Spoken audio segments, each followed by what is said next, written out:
Hola, hoy vamos a ver cómo fácilmente activar los filtros contra spam de mensajes y también cómo activar el bloqueo de las llamadas de números desconocidos en el REALME GT7.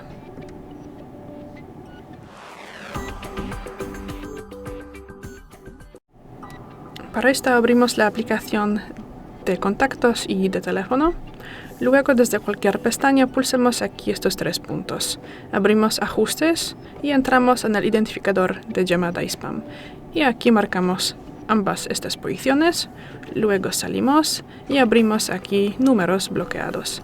Y aquí también marcamos esta posición para bloquear las llamadas de números desconocidos. Y ya es todo. Gracias por ver el vídeo. Déjanos un like y suscríbenos. Hasta luego.